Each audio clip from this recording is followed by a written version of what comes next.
देखिए, एक बयान पूर्व में आया था, मैं इस चीज़ को बार बार अवलोकन कर रहा हूँ। एक बयान पूर्व में आया था हमारे पूर्व गृह मंत्री के माध्यम से, पी चिदम्बरम जी के उनके एक्स से आया था कि वो दिमागी नक्सलियों के साहस पर, दिमागी नक्सलियों के साथ हैं, उन पर गर्व होता है। तो मुझको बहुत आया था कि आज आप हमारे बस्तर में जाकर देखिए, ऐसा न कोई विरोध कर रहा है, न कोई बयानबाजी कर रहा है, बल्कि उन बस्तर के पीड़ितों के साथ कंधा से कंधा मिला करके हमारे जवानों के जज्बों के साथ खड़ा है। और दिल्ली से आवाज जाना, जो देश की राजधानी है, जहां पर हमारा सारा चीज हैंडल होता है, जहां से हमारा चीज प्रेषित होता है, वहां इस बात आना हमको बहुत आहत हुई। तो हम सोचे कि हम दिल्ली जाएंगे, दिल्ली में नहीं अमेरिका में होते तो हम अमेरिका भी जाते इस बात को करने के लिए कि आप ऐसा कैसे बोल सकते हैं। आपने बताया कि आपके पति शहीद हो गए। जी जी, बताइएगा हमें क्या हुआ था उनके साथ। जी, मेरे पति फोर्स में थे, स्टेप के जवान थे। उसी समय नक्सलियों ने एम्बुश लगाकर हत्या कर दी, पीड़मेर में, सुकमा जिले के पीड़मेर में। आप लोग को ये जो शांति समिति है, बस्तर शांति समिति, जी जी के माध्यम से आप लोग परिवर्तन में आए। जी जी जी क्या कहना चाहती हैं आप? जी, हम लोग यही बोलना चाहते हैं कि जो पी चिदम्बरम बोल रहे हैं कि सोशल मीडिया में मैं नक्सलियों के नक्सली दिमागी में समर्थन दे रहे हैं, इसी के विरुद्ध में आए हैं हम लोग अपने पति खोए हैं। बस्तर में तो ऐसे कई बहनें हैं जो अपने पति खोए हैं। अगर आज की बात करें, आज बस्तर की क्या स्थिति है, कैसे है बस्तर? अभी तो बस्तर में नक्सली मुक्त तो हो गया, लेकिन ऐसे कई मंत्री लोग हैं जो यहाँ दिल्ली में बैठ के बोल रहे हैं कि हम नक्सली समर्थन में अपना वो कर रहे हैं, इसलिए आए हैं। आप लोग को एक बार डर है जो मतलब जी, पहले जो हुआ है वो अब मत हो, यही चाहते हैं। मैडम, प्रेस वार्ता की जरूरत हमको ये पड़ी कि 40 साल से बस्तर जो नक्सल हिंसा में जल रहा था, हजारों लोगों ने बस्तर में शांति स्थापित करने के लिए अपनी जानें कुर्बान कर दी, शहीद हो गए।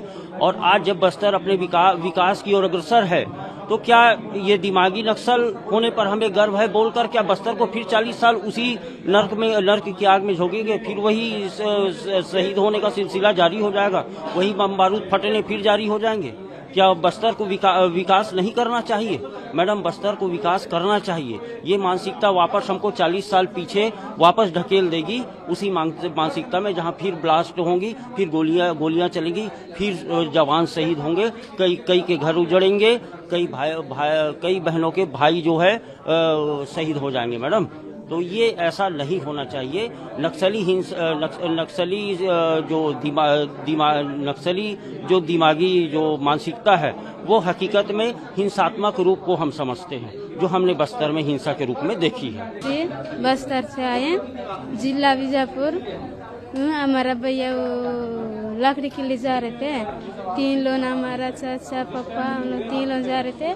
वो ये गांव में मतलब गांव का इस पर जंगल है, जंगल का ये डाल है, नहीं पता या किला दूसरा घर में दूसरा रास्ता थे जा रहे थे, नहीं पता कौन दिए, उसका पैर कट गई है, कट गई।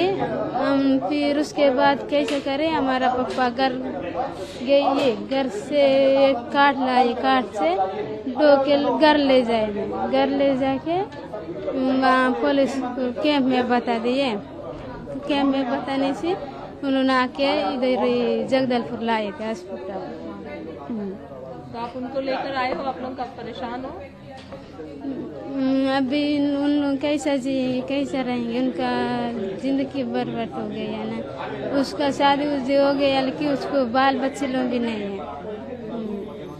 हम लोग 2 लोग नाथ नहीं जी, माता पिता नहीं। हमारा मम्मी भी खत्म हो गया, भैया भी खत्म हो गया, भाई बहन भी नहीं है जी। मेरा ये कहना है कि जैसे मेरा घटना हुआ 9 अक्टूबर 2022 को, अभी 4 साल होने जा रहा है लगभग। और लेकिन घटना हुआ मेरे ही साथ नहीं, हमारे क्षेत्र में, और उसी साल बहुत लोगों को हुआ। कोई तो खत्म भी हो गए, कोई आधा अंक लेकर चल रहे हैं। और उसके बाद ले दे के अभी थोड़ा सा बस्तर शांत हो रहा है, नक्सली वहाँ से समापन हो गया, ऐसा बता रहे। लेकिन ये बयानबाजी को सुनने के बाद हमें तकलीफ इसलिए हुआ कि हमारे साथ खड़े रहना चाहिए, हमारे सुख दुख में साथ रहने वाले, वो उनके पक्ष फेवर में बात करके दिमागी नक्सली ऐसा बोलते हैं तो हमें अच्छा नहीं लगता। ऐसा बयानबाजी नहीं करना चाहिए। हाँ, इसीलिए आए हैं, सब राय पास करके आए कि हम जाके एक स्वर में बोलेंगे कि ऐसा बयानबाजी ना। ऐसे बयानबाजी से फर्क पड़ता है इन सभी? पड़ता है, कई लोग होंगे अभी भी जो इस प्रकार के बयान को सुनने के बाद उनको बल मिलता हो। हम तो यही सोचते हैं कि उनको बाकी लोगों को बल मिलता है ऐसे बयान सुनने के बाद। 110 बटालियन कोबरा से हूँ, सीआरपीएफ से। आपने बताया कि किस तरीके से क्या कहना चाहेंगे आप लोग?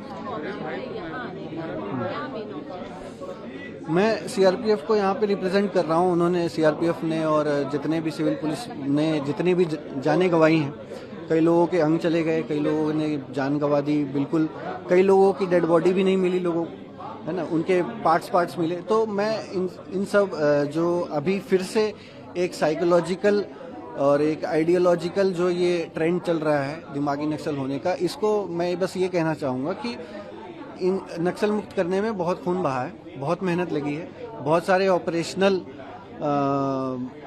मतलब मदद लगी है सरकार की तरफ से, गांव वालों की तरफ से बहुत सपोर्ट लगा है। तो वो एक दिन में नहीं हुआ है। अब इस चीज़ को अगर इतने बड़े बड़े लोग अगर सपोर्ट करेंगे तो ये बड़ा ही अपमानजनक होगा।